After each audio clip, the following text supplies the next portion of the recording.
Olá, meu amigo, minha amiga, sejam bem-vindos a mais um Portal do José. E sempre que eu posso, eu gosto de bater um papo com vocês ao ar livre, mas sempre trazendo assuntos de muita concretude, de muita ligação com a realidade no nosso dia a dia. Se você está chegando agora, se inscreva no nosso portal também, dê o cliquezinho no cantinho. Se gostar dos nossos vídeos, compartilhe com seus amigos, convide-os para vir para cá também. E não esqueça de mandar os seus comentários, porque são sempre lidos, são sempre considerados, enfim, o joinha, aquele protocolo de sempre, né?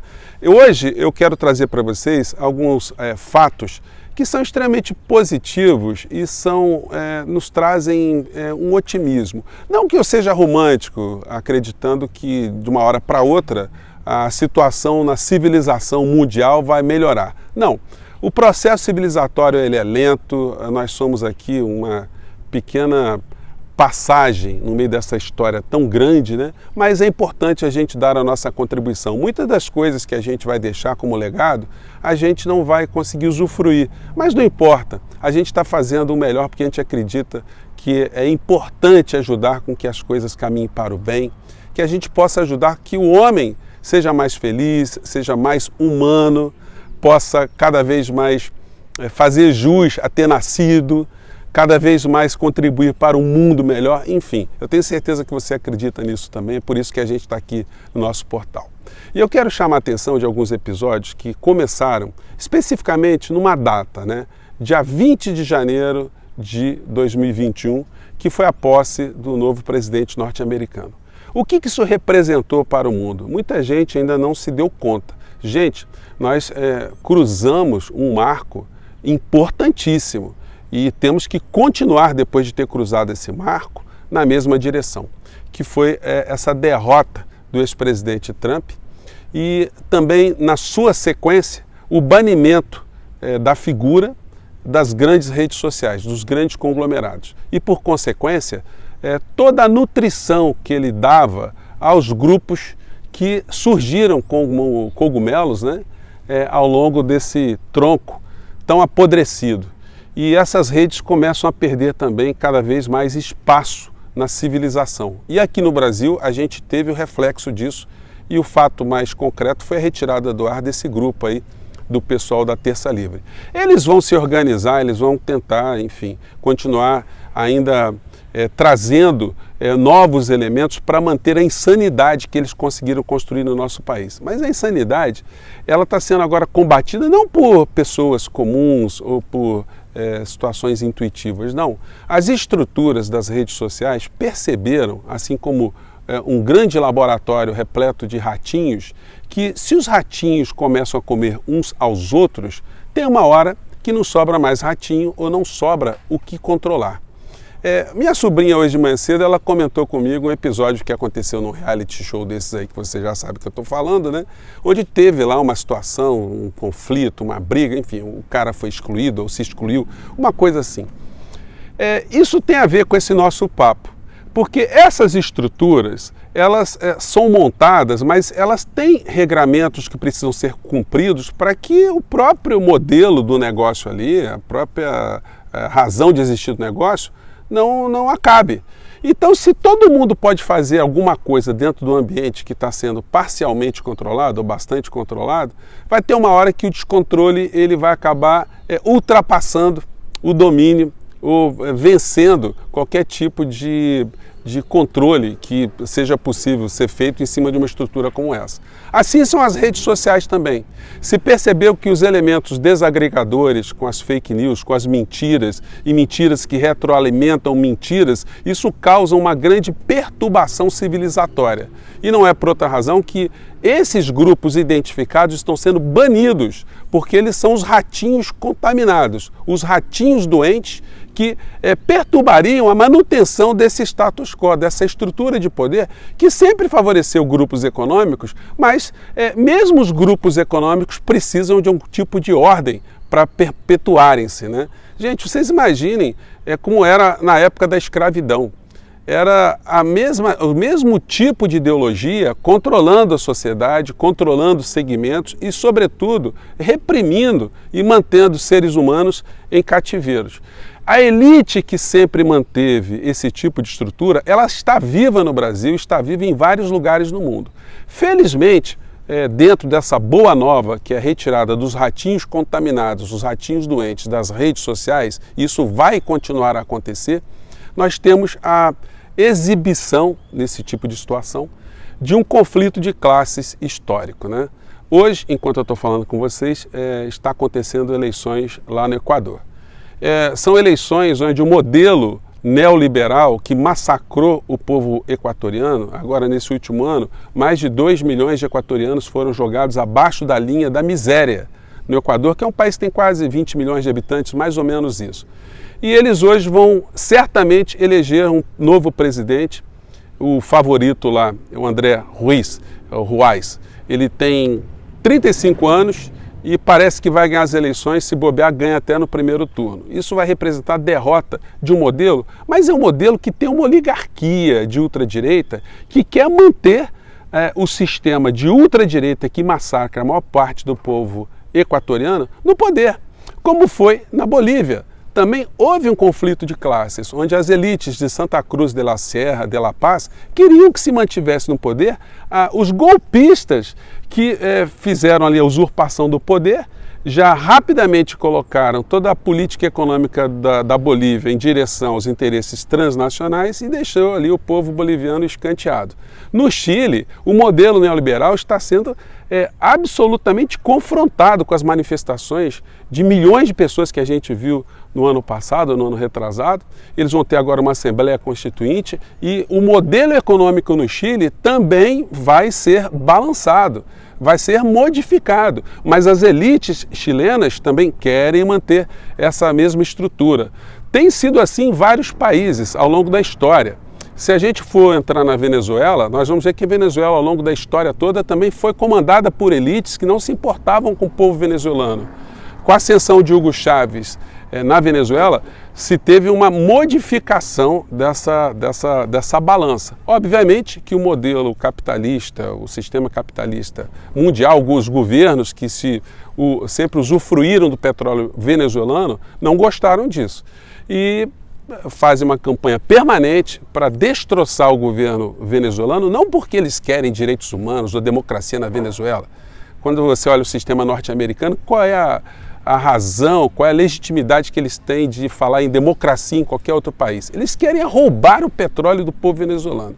Mas eu não quero entrar aqui na Venezuela, eu quero só mostrar que também há na Venezuela, e sempre houve, aquilo que se reproduz em outros países também, conflito de elites econômicas e escravocratas contra os interesses do seu povo. Na Argentina houve uma derrota também dessas elites com a ascensão de Alberto Fernandes, e esse processo tende a acontecer em outras nações, daí as nossas boas novas. Aqui no Brasil a gente precisa ter mais cuidado.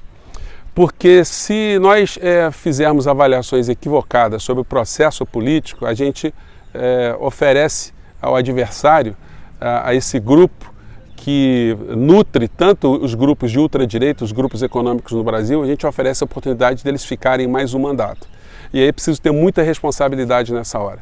É preciso que a gente discuta os temas das eleições de 2022 sem preferências pessoais. Eu vi que ontem, quando eu falei do Haddad, que foi lançado pelo ex-presidente Lula, esse fato já criou uma série de críticas em personagens da esquerda, como foi uma crítica que o Boulos falou.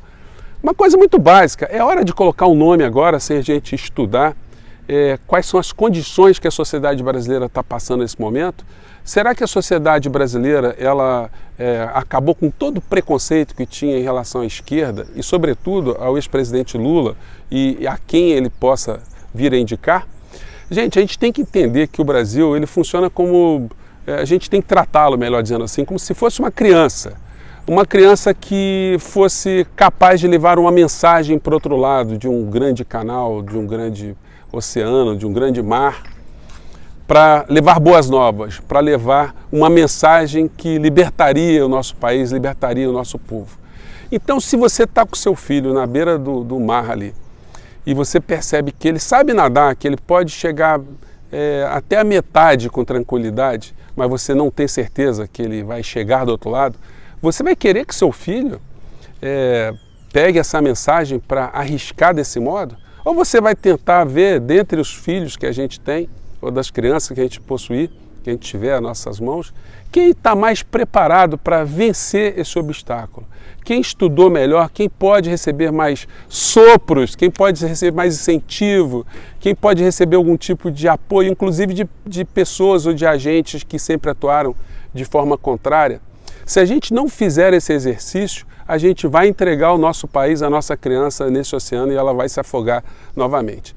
Então é necessário a gente entender quais são as forças políticas que atuam no processo político brasileiro, qual é a força que essas igrejas neopentecostais têm, como é que se faz para vencer esse obstáculo político, qual é a preferência dos grandes meios de comunicação, o que eles construíram no imaginário popular, a força das redes sociais, qual foi o sentimento que essas forças criaram na população brasileira e quais são os interesses em jogo no meio dessa história toda. Se a gente não decifrar todos esses enigmas, a gente corre o risco de quebrar a cara mais uma vez no nosso país e ficarmos debatendo aqui insanidades no cotidiano. É necessário que a esquerda faça estudos, pesquisas qualitativas, tentando identificar o que cada grupo social, como cada grupo percebe a realidade do nosso país, entender as pessoas que recebem algum tipo de benefício, de programa social, como essas pessoas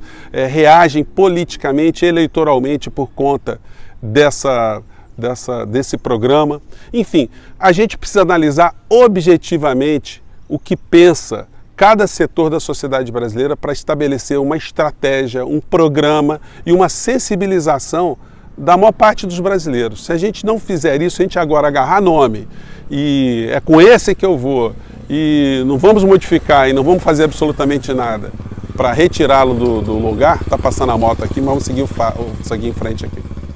Se a gente não estudar esse assunto de uma forma muito consciente, a gente vai quebrar a cara mais uma vez. Bom, em relação ao programa de ontem, gente, então fica dado o recado aí para a gente aprofundar o debate. Nosso espaço aqui é para isso. Eu quero contribuir com o debate. Eu quero chamar a atenção das pessoas que têm um pensamento muito fixo num setor, ou num personagem, ou numa corrente política, para examinarem qual será a situação mais consequente que nós todos temos que tomar para enfrentar tudo aquilo que a gente está vendo no nosso país.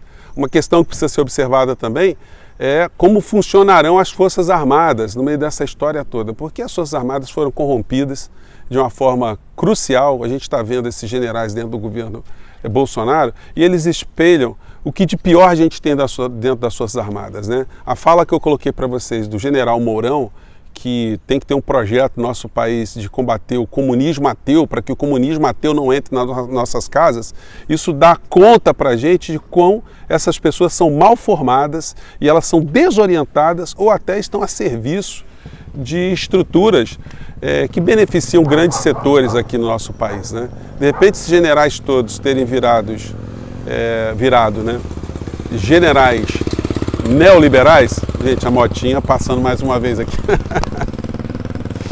Essa estrutura de generais neoliberais, ou esse grupamento de generais neoliberais, é uma aberração que, sem limites, né? Você tem um grupo de militares, são servidores públicos, a serviço da nação, né? Da sociedade civil, que se nutriram a vida inteira com dinheiro público e de repente todos eles viraram cientistas sociais a favor do neoliberalismo. Gente, tem gato dentro dessa tuba. Essa gente não pode ter se convertido ideologicamente, não pode ter se convertido economicamente a pessoas que estão entregando o nosso país sem nenhum tipo de motivação que a gente não conseguiu identificar ainda, né? Então, gente, estão colocadas as questões aí, espero que eu tenha ajudado a mexer com a tua cabeça sobre essas questões políticas, mas os tempos estão soprando a favor das grandes maiorias que estão sendo massacradas ao longo da história durante tanto tempo, né? Eu fico por aqui, gente. Um grande abraço. Desculpem o barulho aqui, mas foi o que a gente deu para fazer hoje, tá bom? Um grande abraço. Tchau.